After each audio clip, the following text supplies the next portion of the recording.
Welcome to In Reality, the podcast about truth, disinformation, and the media. I'm your host, Eric Schurenberg, longtime journalist and media executive, now the founder of the Alliance for Trust in Media. Most of the guests on In Reality come out of the information world, journalists, researchers, a few politicians, but mostly people trying to clean up our polluted newsfeed and dial down the heat in our polarized politics. Today's guest is, if you will, upstream of that world.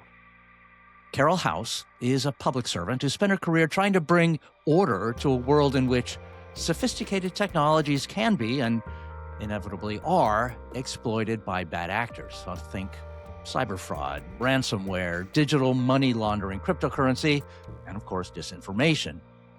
She'll go into detail about her remarkable career, but suffice it to say that if it involves digital technology and crime, Carole has fought it. It's a very broad portfolio, but Carole argues digital fraud is all the same at heart. Online scams try to steal money. Online disinformation aims to steal political power. What she calls the fraud economy is a $1 trillion shadow GDP that erodes trust institution by institution and person by person. And AI is rapidly making it much worse. So today, we connect the dots within the fraud economy where disinformation, social media, cryptocurrency, and cybercrime all work together. And we do so with one of the highly necessary people fighting back. So here's Carole House. Carole House, welcome to In Reality. Thank you so much. I'm thrilled to be here, Eric. Now, it is so nice to have you. You have spent a remarkable career at the intersection of national, economic, and technological security. For the sake of the listeners, tell us a little bit about kind of the highlights of that remarkable career. Oh, thank you so much. And it was wonderful to meet you on my latest international foray, where we really bonded over a lot of cool things that both of us have done in our lives. As you mentioned, I've had an interesting, incredibly blessed patchwork quilt of different national security issues. Really, my narrative arc tends to be wherever bad guys are using technology to hurt people, I want to be there to try to help stop them. Started that off as an Army officer, actually. I was a chem biorad nuclear defense officer, which may sound cool unless you know what it is, which means it's all the gas mask stuff that is everyone's favorite. And then I was an intelligence collection manager, which means that my job was to manage all the assets that watch and listen to people, basically, to make sure that they were pointed in where was the most useful for our operators. After the Army, I did my first tour in the White House at the Office of Management and Budget. We were standing up a cyber and national security unit. They had lots of amazing cyber people, and they needed a national security person to come in and help us create this capability. So that I was there, like overseeing agency cyber. I spent a little bit of time on the Hill at Senate Homeland, and then went to Treasury to go hunt down money launderers and terrorist financiers at this very cool bureau and regulator called FinCEN, the Financial Crimes Enforcement Network. And that was really my first tiptoe into cryptocurrency, because when you go to Treasury to try to stop and identify cybercrime networks, you get into crypto, since it is a cyber criminal's favorite way to launder, right? Right. So was there. And then I did 2 stints at the National Security Council under President Biden, leading efforts like on cryptocurrency, driving responsible innovation in fintech and digital assets, combating illicit finance, and fighting ransomware crime, as well as improving cybersecurity for critical infrastructure. I spent a little bit of time out in industry at a venture firm, and right now doing my own consulting gig at Penumbra Strategies. And I've got one foot in the defense industrial base space, and then still another foot in the financial innovation space. I'm just having all the fun, Eric. It's been wonderful. So you are a different flavor of expert from the sorts of people we usually have on In Reality, who tend to be in media or, counter misinformation roles. But there is a strong bond kind of behind the scenes, I suppose, between cybersecurity and crypto and disinformation. All of them have their roots in the exploitation of otherwise benign or neutral technologies by bad actors. And all of them seem to be cases in which the bad actors are way out in front of regulators. So Yeah. help us make the connection then between sort of disinformation, truth, and the kind of expertise that you've developed over that remarkable career. Yeah, gosh, this reminds me of that conversation we had in Abu Dhabi because yes, like this is where the issues of like what is cyber and what really defines how we want to approach thinking about how humans interface with information and with the digital systems that are running and hosting so much of this information as well as getting massively integrated into our lives every day. And ultimately, cyber is a very squishy term, right? Like, not one person's cyber is not necessarily another person's.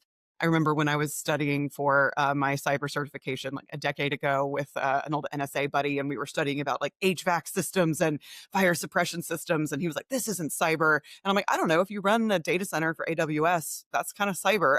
Like, if the point of cybersecurity is about security of the infrastructure and information that we are using on digital systems, then that's what cyber is. For other people, cyber is the entire domain of how humans interact with the digital world. It's a term that can be for cyber professionals who like to cover lots of things. It's beneficial. I like broad definitions of cyber.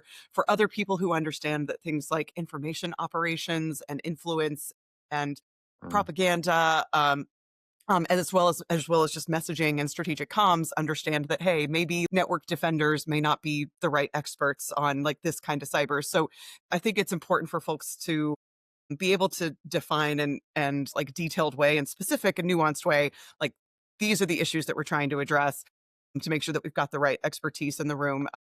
Anyway, I just wanted to first off highlight that like the term of what is cyber is very broad.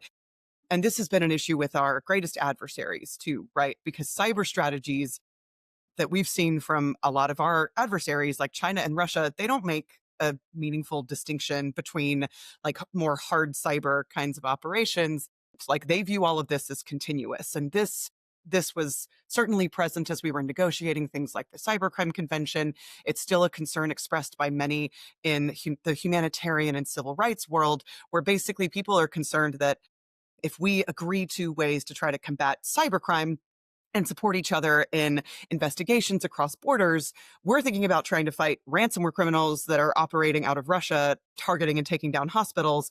But some of those jurisdictions may be thinking that people that are political dissidents that are just supporting information that the state may not be happy with, that is in fact a cybercrime, and that's not something that we want to be party to, right? So it creates a lot of tensions in seeing the fact that like where the information domain overlaps a lot with what people consider as cyber, it can be a really tough issue of trying to define where the right authorities are, who the best experts are, what we want to do about certain issues. And then certainly like more broadly why the financial domain is important here. First off, basically money is it's the best story ever told. But also like it's something that everybody sort of believes in and that they all need. Most crime is financial crime. Most crime is for the purposes of making money, but things like misinformation tend to be for aggregation of power, not necessarily wealth, but of course one often brings the other.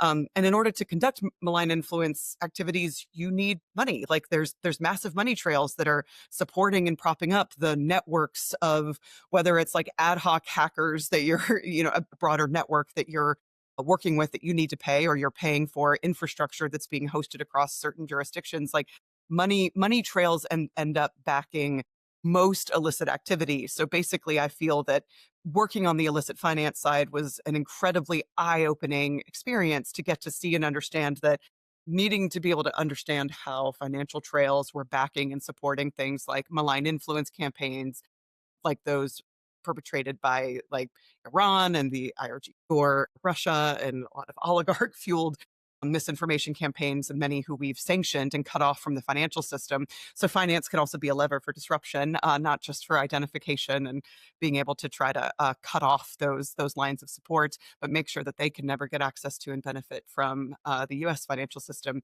So hopefully that kind of identifies and highlights some of the interesting nuances and overlaps between these domains, but also why understanding finance, I think, is critical to being able to go after and combat the misinformation problem as well. Okay, good. Yes, it's all, very much the same actors who are at least on some influence campaigns, especially the ones originating abroad.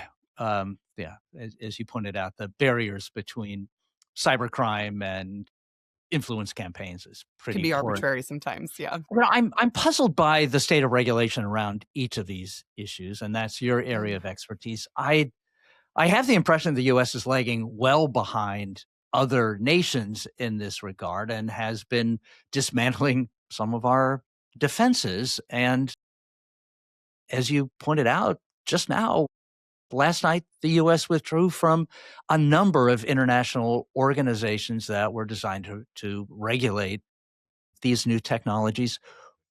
Do you feel like we are unilaterally disarming? And does that particularly worry you? It does. And I know it worries you and so many of the amazing guests that you've had hosted on this podcast. I really love listening to In Reality, so I'm thrilled to be on it.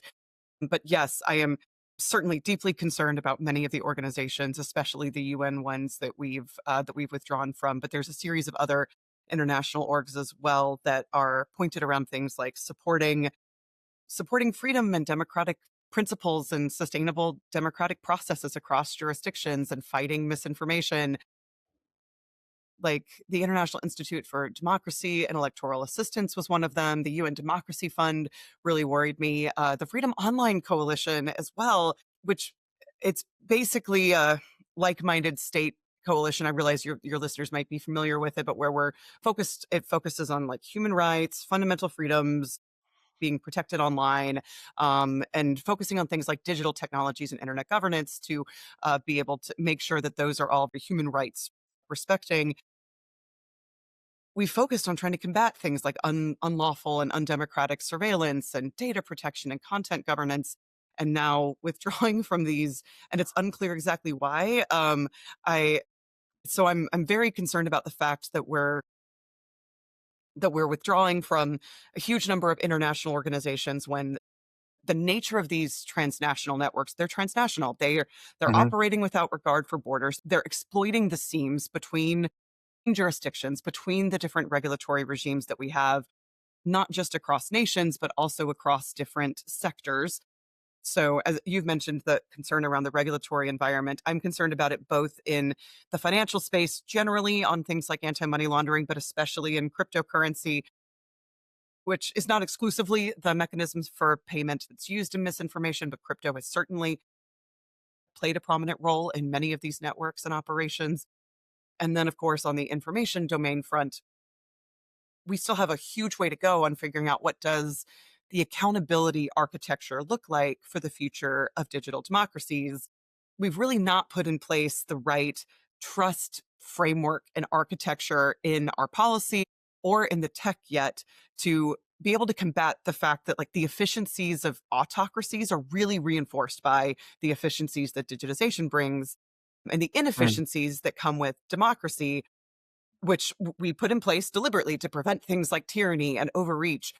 We've not really figured out how to enable and equip democracy to work very well in the digital age, because democracy really relies upon a very informed electorate. And now we have this massive authenticity crisis that we have. So we're trying to duke out and battle issues like Section 230 and platform accountability, as well as software accountability and liability, and how that lines up against freedom of speech. Many people feel that developers should be completely hands off and off limits for regulation.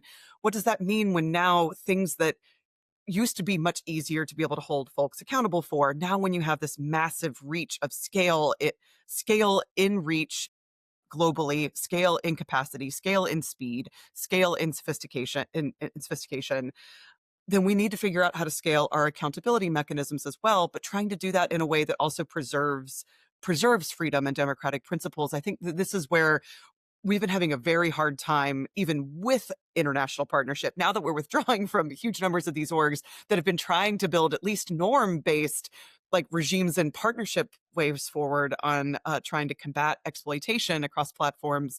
I feel like we're undoing a lot of the building blocks that we've had to be putting in place over time. And now we're going to have to start not exactly from scratch, but almost from scratch in a lot of places when we want to rebuild these efforts, because I do think that they benefit society and that people are going to want to rebuild them in a couple of years, I think. Carol, let's talk about all those things in a few minutes, like Section 230. and scalable accountability for misinformation and abuse of social media and other things like that that have caused harms in addition to misinformation and undermining democracy. But while I have a crypto expert on the show, I have to ask you questions about this new technology, this new form of currency that I don't understand, except like probably many of my listeners recognize it as a tool for speculation and money laundering built somehow on a clever technology called blockchain. But what are the actual benign uses of crypto, and why has it been so hard to fit that technology, that what you call it, a digital asset, into existing regulatory frameworks? Yeah, it's a really great pointed question, especially since so many of the conversations that are happening in AI now, it's deja vu. Like a lot of the same conversations on things like accountability of software and like where we want to put the onus of regulation and where a sector may drive its own self-regulation, whether we should trust it that way. Like it's a lot of the same mirror conversations happened in blockchain just a decade ago because Mm. so similar to AI, blockchain is a general purpose technology. It is application neutral. It can be used in tons of different kinds of applications. Blockchain is actually not Blockchain as a technology is not one that is made for anonymity. It is made for data integrity and auditability. Basically, the long story short, blockchain creates an immutable-ish or unchangeable record that is essentially impossible to try to change, which is why it's so useful for things like auditability and provenance and tracing, why it's useful in use cases like supply chain, for example, that like IBM and Walmart and others have explored. It is not inherently made for anonymity. The reason why it has been viewed with such risk, I think that it is fair. In fact, whenever I teach blockchain classes, I often ask students at the beginning, do you think that crypto is like that this is the future wave of innovation and going to change the future of creator economies and the new wave of the internet? Is it a bunch of pictures of gorillas and just sort of funny money that no one really understands why you're using it, or is it just scams, or kind of all of the above? And I feel like it's kind of all of the above. Blockchain adopters started with finance. So they started with this money system that basically allows me to send a wire transfer from my pocket to yours anywhere in the world instantaneously for arguably lower fees and efficiencies. Now that sounds good, right? For people that send remittances across borders, that's really attractive. Or if you've ever sent a wire transfer or even an ACH transfer, like then the amount of time and money that it takes for us to send that, it's slow, it's clunky, it's expensive. Like that and a response to the financial crisis is where blockchain and Bitcoin came from. Like even the initial creator, Satoshi, even signed the first Genesis block, or like the first block of Bitcoin with a headline from the financial crisis pointing to the fact that like Bitcoin was made to not to let people be able to transfer and hold money without needing to rely on intermediaries like banks. The problem here is that there isn't identity inherently built into this system. And we have identity requirements for anti-money laundering purposes, but also for other things like credit, for things like taxes, for things like that support civil processes like contentious divorces, or you want to sue an employer or anything. Like there's reasons why we have discoverability mechanisms in the financial system that are not just about trying to stop the next 9/11 and trying to stop human traffickers and ransomware criminals, which are also like noble and good causes. But so in this cryptocurrency world, basically you had guys saying, try to regulate our disruption. Like they literally said that to me, or guys saying to me in the FATF that, oh, well, it's impossible to know who's on the other side of the internet. You can't regulate us. And I'm like, first off, that's not how the internet works. There have in fact been technologies for decades that allow you to establish trust and identity across the internet. Like you're talking to a cyber person. Maybe don't say things like that to your regulator because I know better. But like, and this was some of the challenge where this is not reflective of the entire sector, but a lot of the loudest voices were initially making those kinds of statements saying, come and get us. And the Mhm. biggest challenges that we had is that even though in the US, we regulate for illicit finance purposes since 2011, we've regulated it for a very long time, but regulation and compliance, totally different issues, right? Like Mm. actually applying, implementing, and enforcing those policies has been one of our biggest challenges. Many of our cases in cryptocurrency, even if they've been historically large, they also cite activity from a decade ago. Like these investigations they take a long time. for good reason, but I do feel that they've taken way too long. And ultimately, the enforcement regime has not been early and often and sustained in a way that allowed for a really clear understanding and us setting the bounds on like this sector is clearly regulated. And especially when it's arbitrary to write a few lines of code and be able to launch a cryptocurrency token, you now are flooded in a market with thousands of assets that you're trying to regulate. So even if they are regulated under technology neutral constructs, like what our frameworks generally were, because most of crypto really has been regulated in the US, we've just not been able to enforce it in the most scaled way. And then we didn't always enforce it in the clearest way either. So there were some opportunities like for us to make clear pathways for registration at places like the SEC that unfortunately, like we never really made it very clear. Here's how you register. Here's how you come in. So we had some real challenges on, we had a framework. The cryptocurrency industry is very, very good at amplifying messaging, again, online, like a very online community saying things like, oh, like we're not regulated or, oh, regulation by enforcement. And I'm like, no, like regulation by regulation, enforcement by enforcement, like that's what's happening. But that kind of messaging doesn't really hit home very well, Mhm. especially when there's lots of money in the cryptocurrency industry. And so ultimately, because I think that there were lost opportunities that we had with the regulators to establish, here's the roadmap for the good guys that are trying to operate inside of the bounds. Here's how good guys come in and operate clearly in our bounds. We didn't do that very clearly in especially the capital markets world, like with the SEC. And so because we didn't provide this clear pathway in, basically we set an unfortunate stage for then the crypto world being very upset, and a huge amount of money, like crypto was, if not the largest, one of the largest sectors in donation amount in this last election. And they played a huge role in that because they felt very like not listened to and upset about it. And I have a lot of feelings about how the different administrations have been portrayed, because President Trump was very much not a fan of cryptocurrency in his first term. So like it's been interesting to go from like President Trump 1.0 to President Biden, where we had an EO that was very balanced on risk, but then also had an SEC chair that was not very responsive to calls for pathways into registration. And then now, of course, what's currently happening, which is some not so great policy that's floating around right now on regulation for capital markets. I don't think it's going to pass. And then, yeah, so there's just a lot of tensions in the cryptocurrency world. I'll stop there because I know it's a really long and detailed story. But I think that we've had challenges just with technologies that reshape the nature of intermediaries in some ways.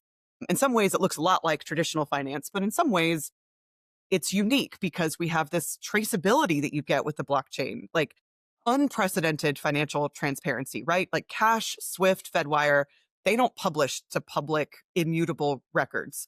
Mhm. Blockchain does. That's really useful in investigations. Of course, there's also mechanisms that you can use to obscure those. So if you take away the like one risk mitigating feature that you get with crypto, which is the public traceability, then you're back to just in the same asset having the risk features of wires and cash coexisting at the same time. So it's not insurmountable. We can solve this, but we're not leveraging all the features of programmable money and very transparent money, which is a consumer privacy nightmare, by the way. But leveraging all of those to mitigate all the like nuanced risks that exist in crypto. It's a really nuanced world in an environment of people that generally don't like being regulated anyway. And in certainly under now an administration that we're definitely moving away from From implementing strong regulation and enforcement right now. So it's a tough issue to try to get right. I think that it's going to have to be industry R&D driven for the next few years, and regulation will come back around in a few years. well, I hope so. And there's so many similarities, I think, between regulating the information environment, and crypto. The routing around intermediaries who could be kind of the enforcers or the compliant piece in the puzzle that is obviously not part of social media, because obviously it disenfranchises professional media, and obviously Yeah. not part of crypto either, which disenfranchises the financial institutions, and also the element of uh, kind of fragmenting accountability. And that kind of brings us to Section 230 which is sort of the often portrayed as the villain in abuses of social media, but arguably was necessary to promote the growth of social media platforms. Section 230 just briefly makes social media platforms um, not responsible for content on their site unless they edit it, which perhaps they do, perhaps they don't, depending on how you view the algorithms. But Section 230, would you say it's outlived its usefulness and needs, Mm. for the sake of information integrity, to be rethought? So it's a yes and no, which is not a terribly satisfying answer. This is a really hard issue. I've seen every administration that I've seen, and I worked in the White House under President Obama, President Trump, and President Biden, just as a political under Biden. And everyone, especially like the last two that I worked in, really wanted to try to figure out how to fix 230. And it's really Mhm. interesting to see people on both sides of the aisle are upset with 230 and the indemnity that it provides. Um, the biggest problem that I see with it is that, yes, Section 230 is a problem, but every solution to Section 230 causes bigger problems right now. Mm. At least so far, every solution that I've seen. That does not mean that we should not be very, very thoughtful and deliberate about how we need to address it and evolve what accountability looks like in the digital domain, because the nature of risks of scale and breadth of reach, the nature of all of our commercial and knowledge gathering and communicating activities, like everything is transitioning into the digital environment and domain. That inherently changes the risk profile. Therefore, like the point of regulation is not to try to smother innovation or to crush people's freedoms. The point of regulation is that the government should be inserting itself where the free market has not fixed itself. And right now, the natural evolutions and in responsibility and accountability have just not been driven by the industry, in my view, to be able to give policymakers and government and societies and the public confidence that they are putting in place the necessary guardrails and trust tech infrastructure that will be able to defend them. Like, it's not a fair fight. And I mean, just rampant fraud is currently absolutely running wild. With AI, I think the FBI reported it's either a 400 or a 700% increase in AI generated and fueled fraud accounts that are being reported by customers, and losses are just huge. Losses have been estimated in the fraud economy anywhere from around like half a trillion to $1 trillion.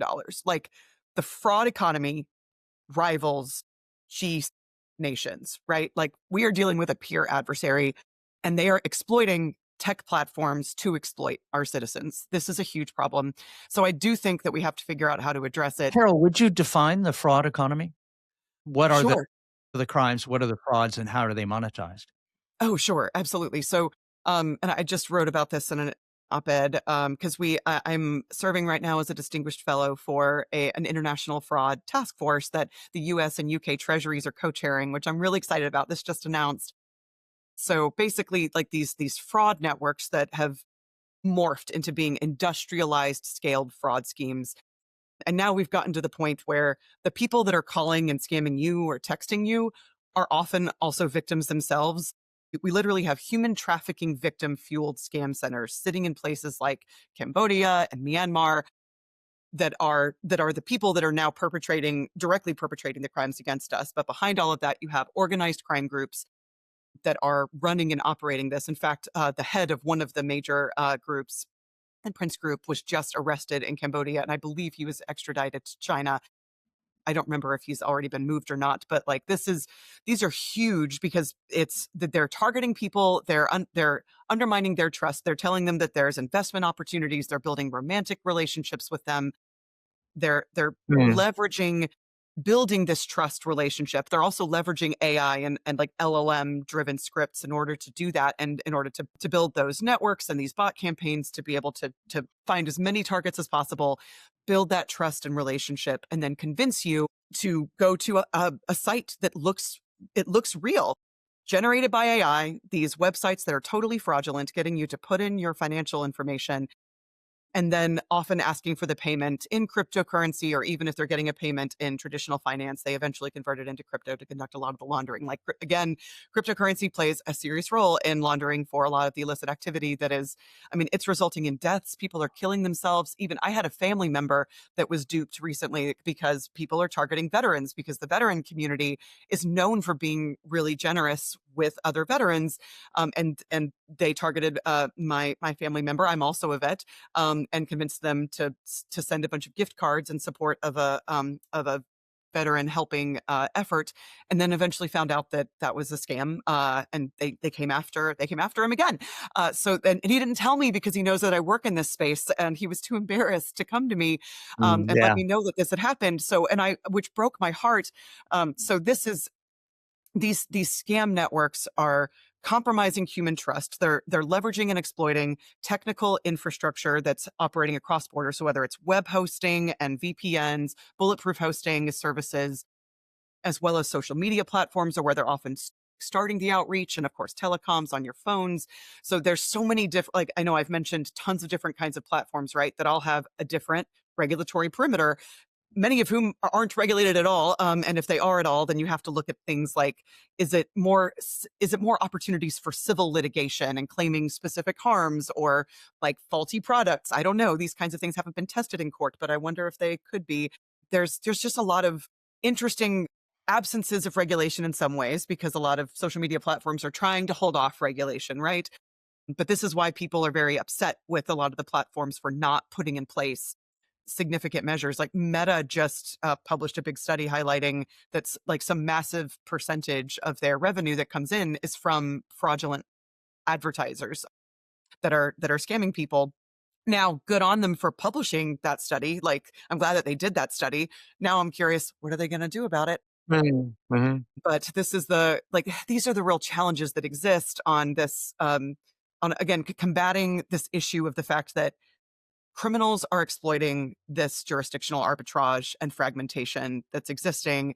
This is a $1 trillion shadow war that is currently waging, and it's in fraud that's deliberately trying to defraud you of your financial assets. But then also the same kinds of networks can prop up things like misinformation campaigns. And basically, it all ties back into this authenticity crisis that we're facing because we've not built the trust tech architecture in digital economies to really be able to trust the person, the device, the data on the other side of this interaction is who and what they purport themselves to be. And then we've not put in place good enough financial protections to be able to combat and stop when that misinformation or fraud is something that's deliberately trying to defraud you of your financial assets. We need to be able to stop that financial flow in its tracks, to be able to allow for asset recovery and forfeiture, to be able to recover the assets back for the victims. So it's just an interesting like web of so many different commingled technical platforms, financial ecosystems, because even the financial one, it's banking, it's mobile platforms, and payment processors, as well as cryptocurrency across many different jurisdictions. Good gosh, that's a lot of different hops that we have to try to deal with. And this is why the criminals are really sophisticated networks. The defenses need to also be equally sophisticated in their networks. It sounds like we're a long way from having the defenses be technologically sophisticated. I have had people on the podcast whose companies have created technological solutions to some of the aspects of the fraud economy, as you put it, including devices or AI-driven devices that identify deepfakes or AI-generated content. I would suspect, though, that you would believe that that's not sufficient, that that kind of technological solution that operates at the user level is no substitute for governance or civic trust. Do you see that kind of private sector technology is being at least part of the solution? I think you're incisive as always, Eric. Because like I mentioned before, it's not a fair fight. And I do think that as a regulator, as a former regulator, and even as a policymaker at the National Security Council, the like penultimate forum for where we coordinate at the White House national security policy across the entire US government and really whole of nation approaches with industry, with academia, labs, etc. We see the fact that these architectures have to be systems based. They're systems of systems, like there's huge hubs, but where we in our limited resources and understanding the sophistication and speed and scale of the networks that we're combating, we want to look for where the choke points are. Where do we point those limited resources to have the greatest impact as possible? Where are the, in the army term, centers of gravity in the ecosystem? Mm. That's the enablers. And I'm not saying that they're witting or not all of them are witting. Like there's witting and unwitting enablers, but either way, the platforms that are being exploited to exploit people. The choke point and the benefit that the US has, and even states like California have, is that so many of these companies, they're tech and social media companies that are based in the US. The great benefit of the of amazing US industry and the fact that we own so much of the tech domain and market brings us massive terrain advantages when we're trying to think about how to be able to detect and shut off these illicit networks. But we haven't scaled the like signal and information architecture to do the trigger upfront of detecting that this is the illicit activity and then creating the right incentives either through force of desire to do good and altruism, or where that doesn't tend to happen, then regulation. Again, like the point of regulation is to insert itself where the free market has not fixed itself. And so those architectures, and I know people don't like regulation. Of course, who doesn't like regulation when it's about fighting money launderers and terrorist financiers? My favorite kind of regulation. But ultimately, like this architecture has not been put in place, and the industry has not yet accepted the fact that they need to put in place these on their own, like if they want to hold off government regulation. When Mhm. ChatGPT had just launched, and there was this massive letter that people like Elon Musk and huge leaders in the AI and academia space wrote saying we need a pause on AI innovation, which there's certainly a lot of skepticism around the desire for regulatory capture and other incentives that certain people had. But I do believe that most of the people who signed that truly did believe that that was what needed to happen and that that was practical to do. That is not practical to do. When has stopping that kind of innovation ever happened? What would have been impactful is if the wealthiest man in the world had signed a letter saying, we're going to surge and it's sprint focus of investment into the trust tech building blocks that we need for things like identity and authenticity and content and provenance and all of the things that you need to address the black box issue and concerns around bias and understanding of like what decisions are being made and how training is occurring and to like ensure AI security against like prompt injection and other model inversion and other attacks that are prevalent in the AI space. That would have been impactful if the richest man in the world had said, nope, don't pause, let's surge this R&D investment. That would have meant something. That's not what they did. Very frustrating. There are some AI companies that are focusing a lot on security. In my view, I'm kind of seeing Anthropic focus a bit more on that, but we've seen like ChatGPT and others have announced specific protections. So we'll see how that evolves over time. I believe that there are things that certainly the tech platforms need to be doing. And I do think that there's a really interesting systems based architecture that we can pursue that combines the unique features of a lot of these different technologies for good. And honestly, blockchain, where I think the convergence of blockchain and AI is really fascinating. Like these technologies reinforce each other's best and worst traits in the most fascinating ways. For example, like a couple of blockchain use cases you had asked earlier about like good guy use cases Mhm. for blockchain. In Italy, there was this organization ANSA that they had thousands of articles daily that they timestamped to blockchain platforms to be able to like verify that the article was that was an authentic article because they had an issue in COVID, where there were a lot of fake stories that were bearing their branding, and they wanted to be able to prove this immutable record that pointed back to no, this is the fact check for like content truth on our platform. That was a really interesting use case. That was a few years ago.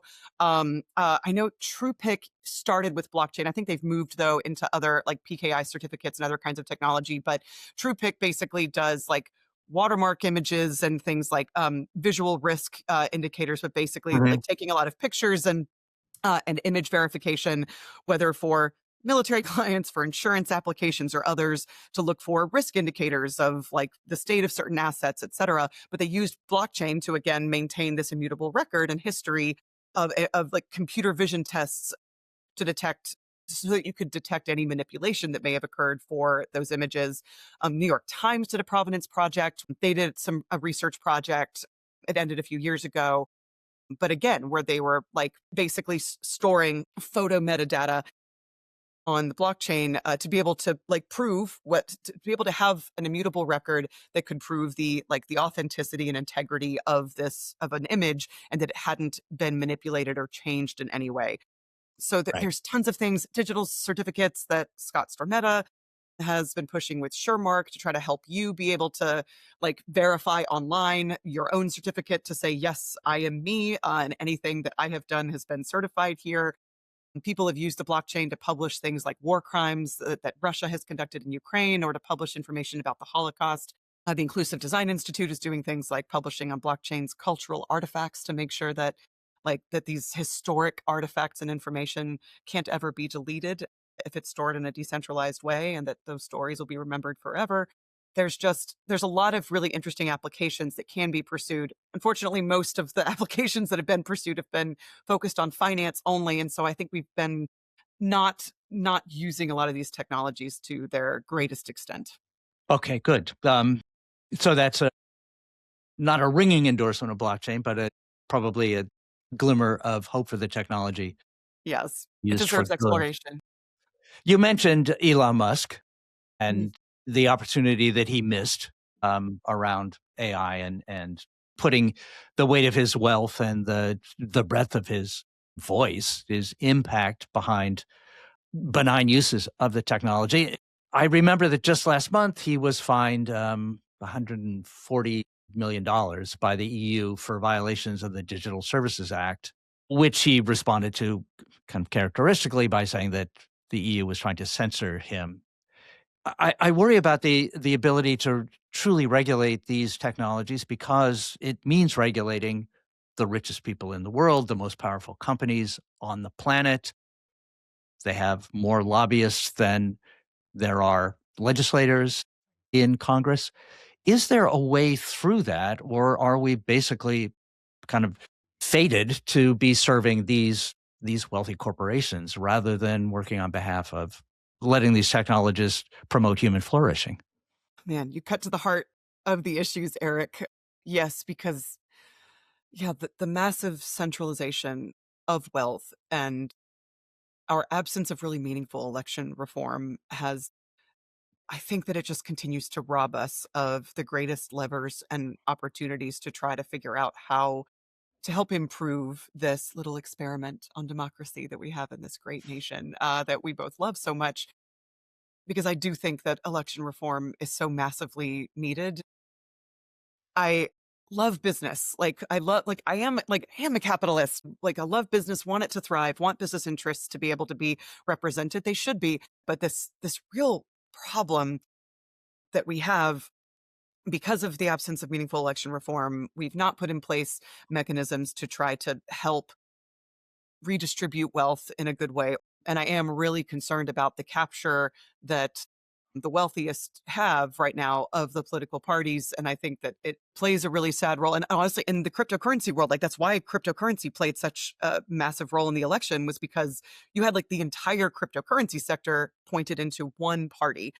Mhm. Because for like I think unfairly in a lot of ways, but like I've seen the evolution, and I understand how the cryptocurrency industry came to believe that Democrats are the party that hates them and Republicans are the party that love them. I'm glad to see that there's actually a lot more bipartisanship on this, because again, it's a general purpose technology. Blockchain is not inherently illicit.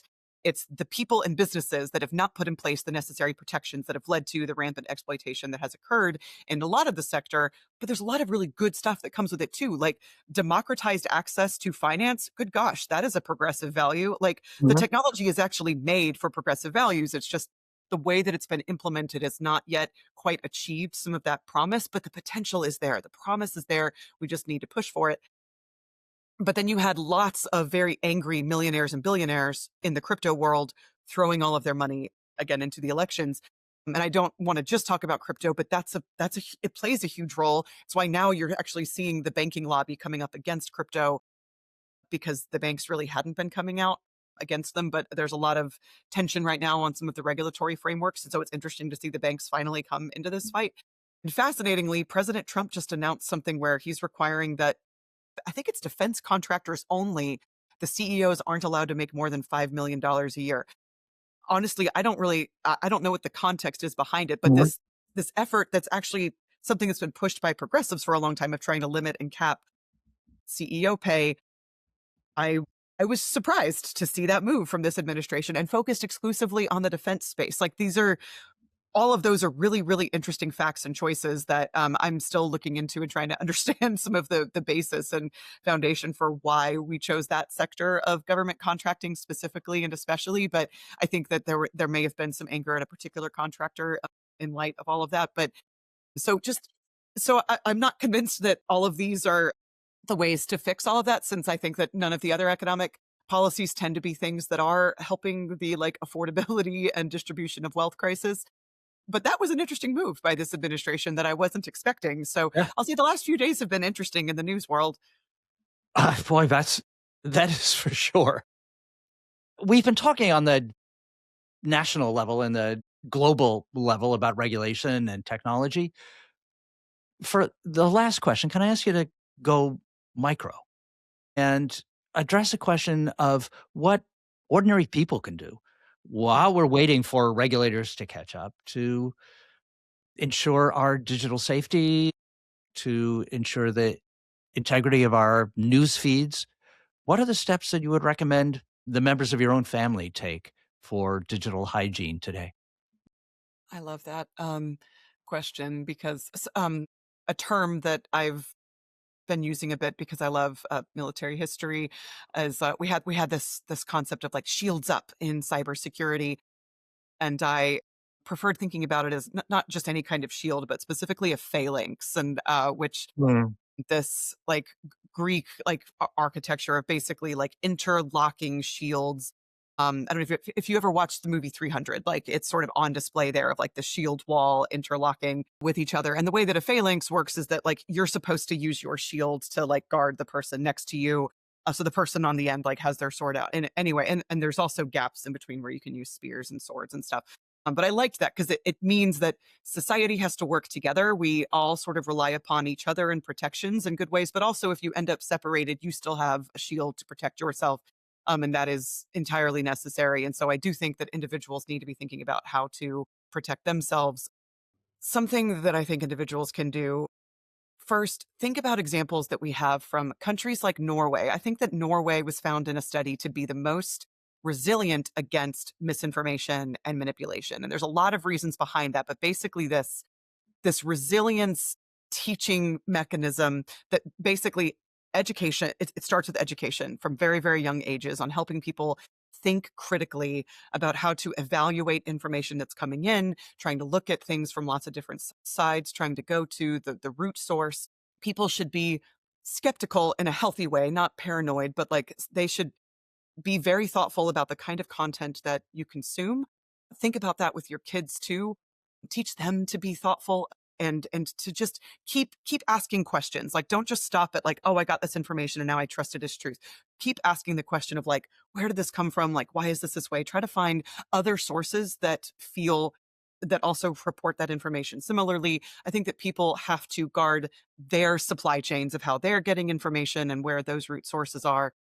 I think that you can also consider like how you want to purport yourself online, especially if you're a major content Mm. creator in the digital age. Like you want to pursue technical solutions and understandings that can allow people to trust and know that what is coming from you is real. And this is where there are technical solutions using verifiable credentials and other kinds of digital identity solutions. Basically, I mentioned Shermark is an interesting example, but there's lots of different examples of verifiable credentials. I just bring up that one because Scott Stornetto was one of the OGs in cryptocurrency and blockchain world. It was pursuing that, but basically something that allows you to sign and say like, no, this is me, like provably, indisputably, this is me. And I bring up all this because like people are getting duped all the time. People are being compromised, even in legitimate lines of communication. Anything that is high value, like if you're making a payment for like a down payment on a house, don't just send that wire transfer to an account that was sent to you over email. Real estate agents are targeted and compromised all the time. Their emails are spoofed, that everything, like, look at these things with skepticism, especially the things that are incredibly sensitive and incredibly high value. Be very careful, be very diligent, and then also be forgiving of yourself if you are affected. Please don't hide that from your family or from law enforcement. Go to law enforcement, give that information as soon as possible. You are not a fool for being duped, especially in this age of AI. Like, it's not a fair fight. Like, people are being targeted, and the only way for us to try to stop this is for us to share our mutual experiences with each other, and then to try to equip our authorities to try to combat and go after this. So then also consider using these sentiments in the voting booth as well. Please consider who you think that the leaders are and the policymakers are that are going to be helping to push forward this trustworthiness index, and the kinds of things that help us to rebuild trust in our institutions. Please make sure that your voice is heard. So I think a lot of different things of, like, cyber hygiene, being vigilant and skeptical, being forgiving of yourself, and also please make sure that your voice is heard. Okay. Let's leave it there. That's great. Cybersecurity, digital hygiene, media literacy starts at the voting booth. Carole, thank you so much, and thank you for the work you do. Good luck on fighting the good fight. Thank you, Eric. Well, that's a wrap. Thanks to Carole House for taking on the rich and powerful and corrupt. It struck me that she kept saying, this isn't a fair fight at the moment, and I see what she means. We need regulators at the point where market incentives are not aligned with the best interests of human flourishing or democracy.